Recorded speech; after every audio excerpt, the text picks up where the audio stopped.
Siddhartha by Hermann Hesse. Translated by Günter Olsch, Anke Dreyer, Amy Coulter, Stefan Langer and Semyon Chichenets. And read by Adrian Pretzelis.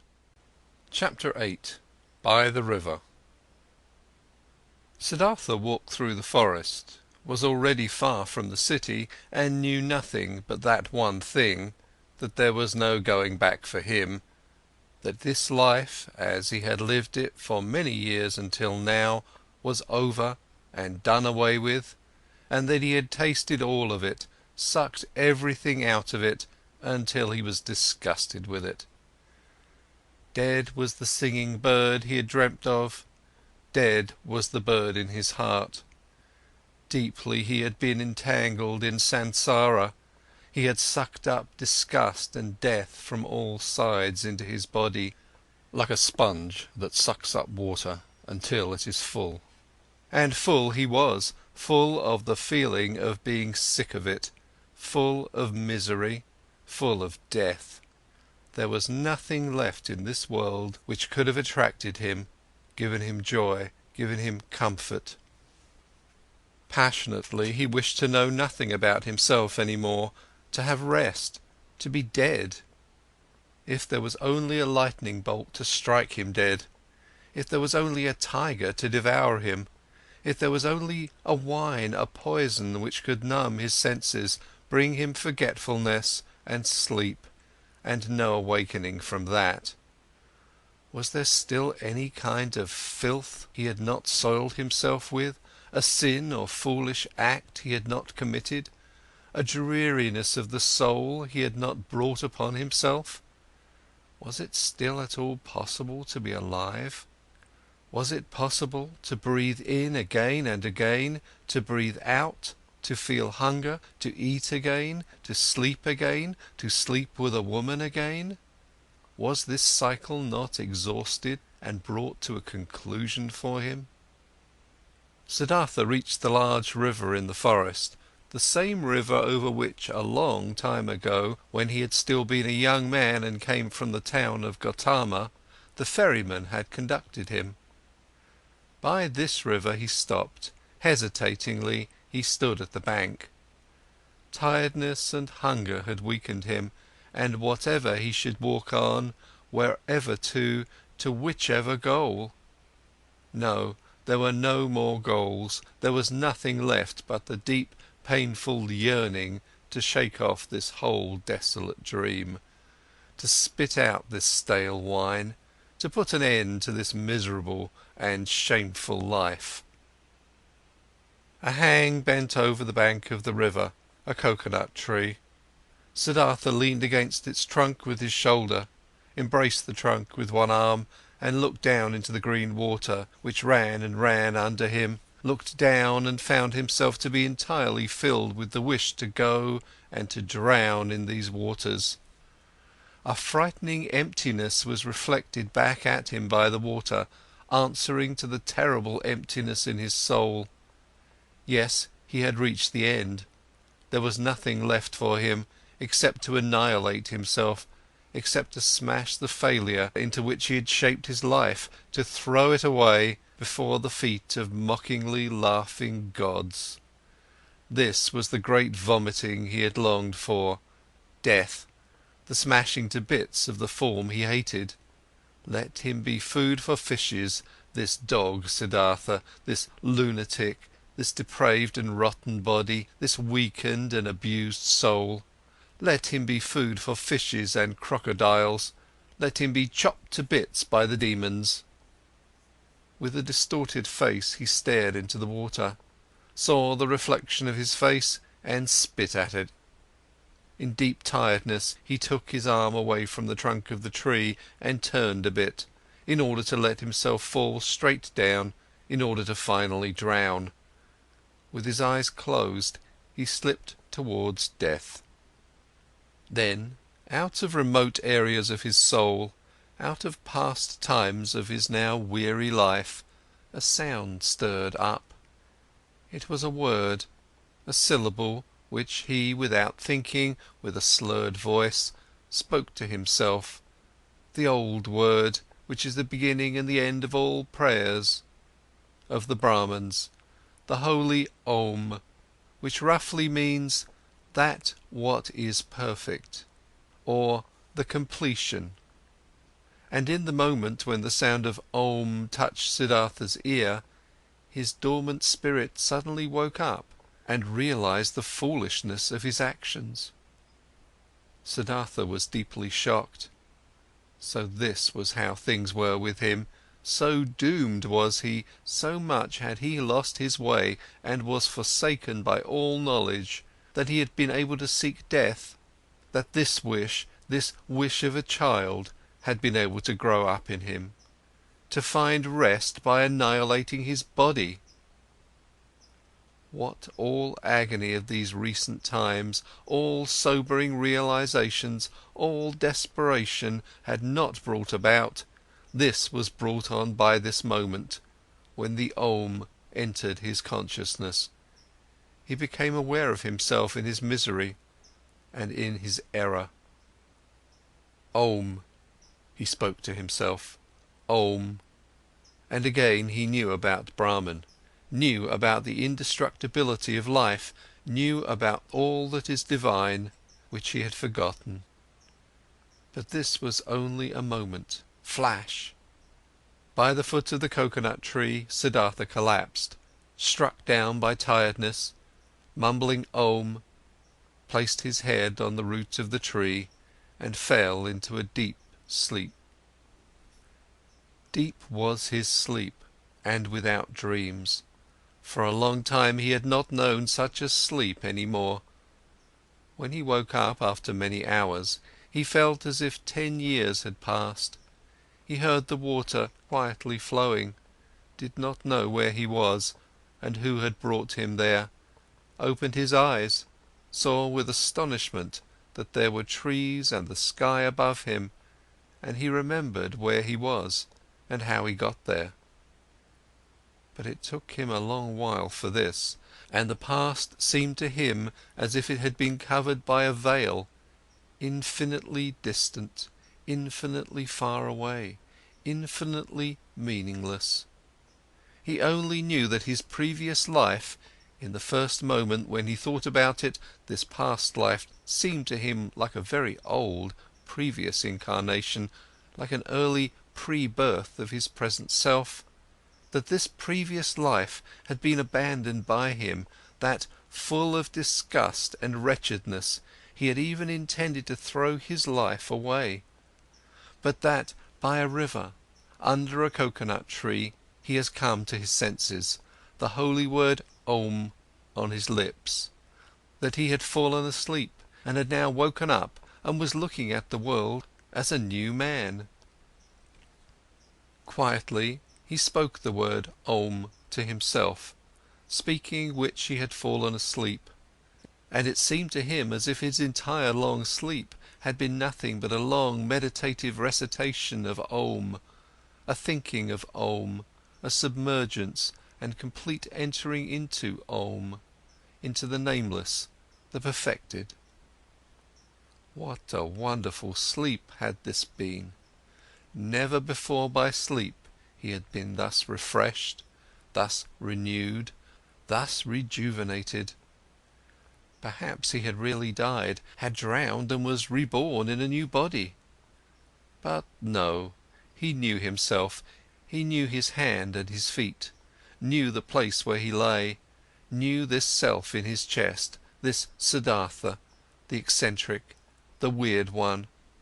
But this Siddhartha was nevertheless transformed, was renewed, was strangely well rested, strangely awake, joyful and curious. Siddhartha straightened up. Then he saw a person sitting opposite to him, an unknown man, a monk in a yellow robe with a shaven head, sitting in the position of pondering. He observed the man, who had neither hair on his head nor a beard, and he had not observed him for long when he recognized this monk as Govinda, the friend of his youth, Govinda, who had taken his refuge with the exalted Buddha. Govinda had aged, he too, but still his face bore the same features, expressed zeal, faithfulness, searching, timidness. But when Govinda now, sensing his gaze, opened his eyes and looked at him, Siddhartha saw that Govinda did not recognize him. Govinda was happy to find him awake. Apparently he had been sitting here for a long time and had been waiting for him to wake up, though he did not know him. "I have been sleeping," said Siddhartha. "However did you get here?" "You have been sleeping," answered Govinda. "It is not good to be sleeping in such places, where snakes often are, and the animals of the forest have their paths. I, O sir, am a follower of the exalted Gautama, the Buddha, the Sakyamundi, and have been on a pilgrimage together with several of us on this path, when I saw you lying and sleeping in a place where it is dangerous to sleep. Therefore I sought to wake you up, O sir, and, since I saw that your sleep was very deep, I strayed behind from my group and sat with you. And then, so it seems, I have fallen asleep myself, I, who wanted to guard your sleep. Badly I have served you. Tiredness has overwhelmed me, and now that you're awake, let me go catch up with my brothers." "I thank you, Samana, for watching out over my sleep," spoke Siddhartha. "You're friendly, you followers of the Exalted One. Now you may go then." "I'm going, sir. May you, sir, always be in good health." "I thank you, Samana." Govinda made the gesture of a salutation and said, "Farewell." "Farewell, Govinda," said Siddhartha. The monk stopped. "Permit me to ask, sir, from where do you know my name?" Now Siddhartha smiled. "I know you, O Govinda, from your father's hut, and from the school of the Brahmins, and from the offerings, and from our walk to the Samanas, and from that hour when you took your refuge with the Exalted One in the grove Jetavana." "You're Siddhartha!" Govinda exclaimed loudly. "Now I'm recognizing you, and don't comprehend any more how I couldn't recognize you right away. Be welcome, Siddhartha, my joy is great to see you again." "It also gives me joy to see you again. You've been the guard of my sleep. Again, I thank you for this, though I wouldn't have required any guard. Where are you going to, O friend?" "I am going nowhere. We monks are always travelling. Whenever it is not the rainy season, we always move from one place to another, live according to the rules of the teachings passed on to us, accept alms, move on. It is always like this. But you, Siddhartha, where are you going to?" Quoth Siddhartha, "It is as it is with you. I am going nowhere. I'm just travelling. I'm on a pilgrimage." Govinda spoke. "You're saying you're on a pilgrimage, and I believe in you. But forgive me, O Siddhartha, you do not look like a pilgrim. You're wearing a rich man's garments, you're wearing the shoes of a distinguished gentleman, and your hair and the fragrance of perfume is not a pilgrim's hair, nor the hair of a Samana." "Right so, my dear, you have observed well, your keen eyes see everything. But I haven't said to you that I was a Samana.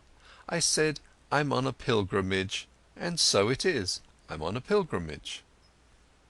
"You're on a pilgrimage," said Govinda, "but few would go on a pilgrimage in such clothes, few in such shoes, few with such hair. Never I have met such a pilgrim, being a pilgrim myself for many years." "I believe you, my dear Govinda, but now, today, you've met a pilgrim just like this, wearing such shoes, such a garment. Remember, my dear, not eternal is the world of appearances, not eternal. Anything but eternal are our garments and the style of our hair and our bodies themselves. I'm wearing a rich man's clothes, you've seen this quite right. I'm wearing them because I have been a rich man, and I'm wearing my hair like the worldly and lustful people because I have been one of them." And now, Siddhartha, what are you now? I don't know it. I don't know it just like you. I'm travelling. I was a rich man and am no rich man anymore. And what I'll be tomorrow, I don't know. You've lost your riches? I've lost them, or they me. They somehow happen to slip away from me. The wheel of physical manifestations is turning quickly, Govinda. Where is Siddhartha the Brahmin? Where is Siddhartha the Samana? Where is Siddhartha the rich man? Non-eternal things change quickly, Govinda, you know it. Govinda looked at the friend of his youth for a long time, with doubt in his eyes. After that, he gave him the salutation which one would use on a gentleman, and went on his way. With a smiling face, Siddhartha watched him leave. He loved him still, this faithful man, this fearful man. And how could he not have loved everybody and everything in this moment, in the glorious hour after his wonderful sleep, filled with Om? The enchantment which had happened inside of him in his sleep and by means of the Om, was this very thing that he loved everything, that he was full of joyful love for everything he saw. And it was this very thing, so it seemed to him now, which had been his sickness before, that he was not able to love anybody or anything. With a smiling face, Siddhartha watched the leaving monk. The sleep had strengthened him much, but hunger gave him much pain, for now he had not eaten for 2 days, and the times were long past when he had been tough against hunger. With sadness and yet also with a smile, he thought of that time. In those days, so he remembered, he had boasted of 3 things to Kamala, had been able to do 3 noble and undefeatable feats: fasting, waiting, thinking. These had been his possession, his power and strength, his solid staff. In the busy, laborious years of his youth, he had learned these 3 feats, nothing else. And now they had abandoned him. None of them was his any more, neither fasting, nor waiting, nor thinking. For the most wretched things he had given them up, for what fades most quickly, for sensual lust, for the good life, for riches. His life had indeed been strange, and now, so it seemed, now he had really become a childlike person. Siddhartha thought about his situation. Thinking was hard on him, he did not really feel like it, but he forced himself. Now, he thought, since all these most easily perishing things have slipped from me again, now I'm standing here under the sun again, just as I have been standing here a little child, nothing is mine, I have no abilities, there is nothing I could bring about, I have learned nothing. How wondrous is this! Now that I am no longer young, that my hair is already half grey, that my strength is fading, now I'm starting again at the beginning, and as a child. Again he had to smile. Yes, his fate had been strange. Things were going downhill with him, and now he was again facing the world, void and naked and stupid. But he could not feel sad about this. No, he even felt a great urge to laugh about himself, to laugh about this strange, foolish world. Things are going downhill with you, he said to himself, and laughed about it. And as he was saying it, he happened to glance at the river, and he also saw the river was going downhill, all was moving on downhill, and singing and being happy through it all. He liked this well. Kindly he smiled at the river. Was this not the river in which he had intended to drown himself, in past times, 100 years ago, or had he dreamed this? Wondrous indeed was my life, so he thought, wondrous detours has it taken. As a boy, I had only to do with gods and offerings. As a youth, I had only to do with asceticism, with thinking and meditation, was searching for Brahman, worshipped the eternal in the Atman. But as a young man, I followed the penitents, lived in the forest, suffered of heat and frost, learned to hunger, taught my body to become dead. Wonderfully, soon afterwards, insight came towards me in the form of the great Buddha's teachings. I felt the knowledge of the oneness of the world circling in me like my own blood. But I also had to leave Buddha and the great knowledge. I went and learned the art of love with Kamala, learned trading with Kamaswami, piled up money, wasted money, learned to love my stomach, learned to please my senses. I had to spend many years losing my spirit, to unlearn thinking again, to forget the oneness. Isn't it just as if I had turned, slowly, and on a long detour, from a man into a child, from a thinker into a childlike person? And yet this path has been very good, and yet the bird in my chest has not died. But what a path has this been! I had to pass through so much stupidity, through so much vices, through so many errors, through so much disgust and disappointments and woe, just to become a child again, and to be able to start over. But it was right so, my heart says yes to it, my eyes smile to it. I've had to experience despair, I've had to sink down to the most foolish one of all thoughts, to the thought of suicide, in order to be able to experience divine grace, to hear Om again, to be able to sleep properly, and to awake properly again. I had to become a fool, to find Atman in me again.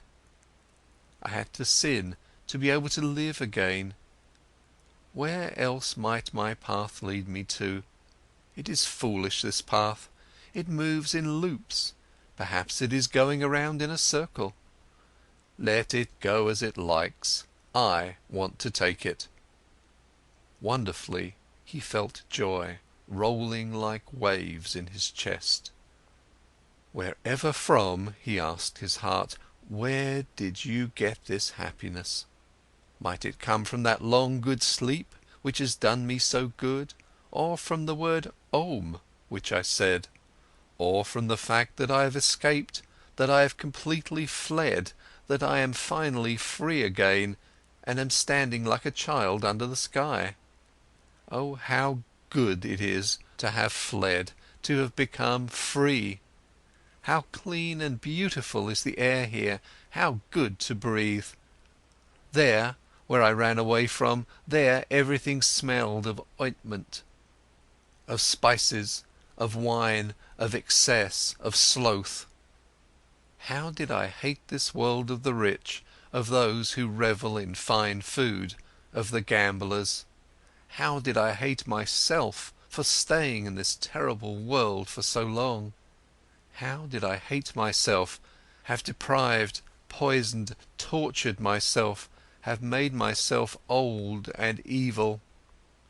No, never again I will, as I used to like doing so much, delude myself into thinking that Siddhartha was wise. But this one thing I have done well, this I like, this I must praise. But there is now an end to that hatred against myself, to that foolish and dreary life. I praise you, Siddhartha, after so many years of foolishness, you have once again had an idea, have done something, have heard the bird in your chest singing, and have followed it. Thus he praised himself, found joy in himself, listened curiously to his stomach, which was rumbling with hunger.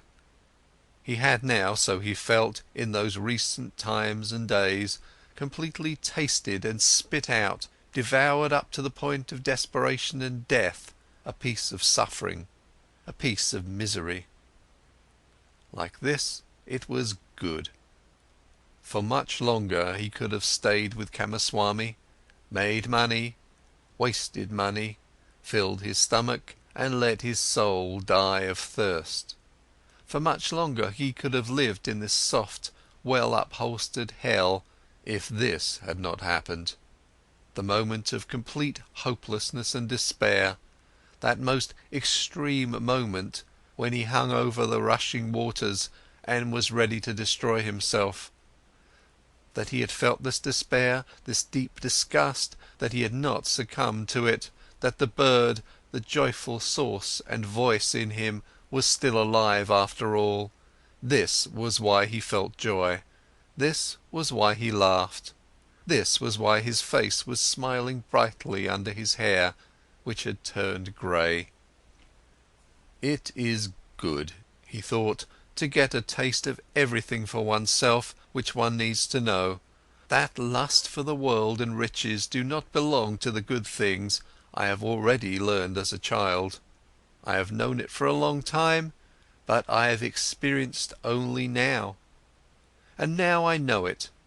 Don't just know it in my memory, but in my eyes, in my heart, in my stomach. Good for me to know this. For a long time he pondered his transformation, listened to the bird as it sang for joy. Had not this bird died in him? Had he not felt his death? No, something else from within him had died, something which already for a long time had yearned to die. Was it not this, what he intended to kill in his ardent years as a penitent? Was it not his self, his small, frightened and proud self he had wrestled with for so many years, which had defeated him again and again, which was back again after every killing, prohibited joy, felt fear? Was it not this, which today had finally come to its death, here in the forest, by this lovely river? Was it not due to this death that he was now like a child, so full of trust, so without fear, so full of joy? Now Siddhartha also got some idea of why he had fought this self in vain as a Brahmin, as a penitent. Too much knowledge had held him back, too many holy verses, too many sacrificial rules, too much self-castigation, so much doing and striving for that goal.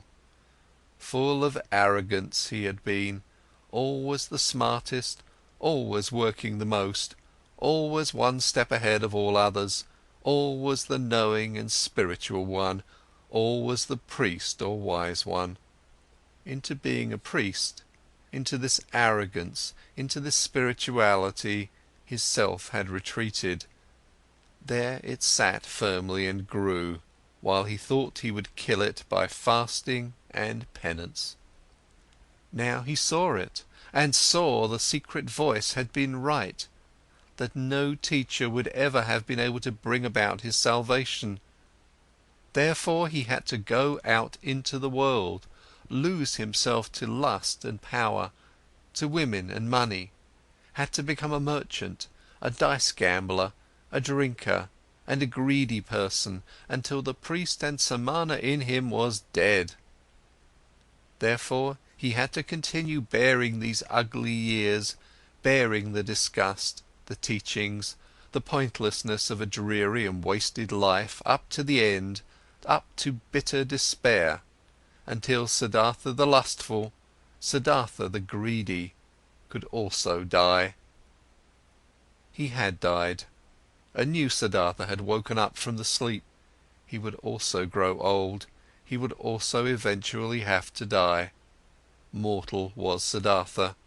Mortal was every physical form. But today he was young, was a child, the new Siddhartha, and was full of joy. He thought these thoughts, listened with a smile to his stomach, listened gratefully to a buzzing bee. Cheerfully he looked into the rushing river. Never before he had liked a water so well as this one. Never before he had perceived the voice and the parable of the moving water thus strongly. and beautifully. It seemed to him as if the river had something special to tell him, something he did not know yet, which was still awaiting him. In this river, Siddhartha had intended to drown himself. In it, the old, tired, desperate Siddhartha had drowned today. But the new Siddhartha felt a deep love for this rushing water and decided for himself not to leave it very soon. End of chapter 8.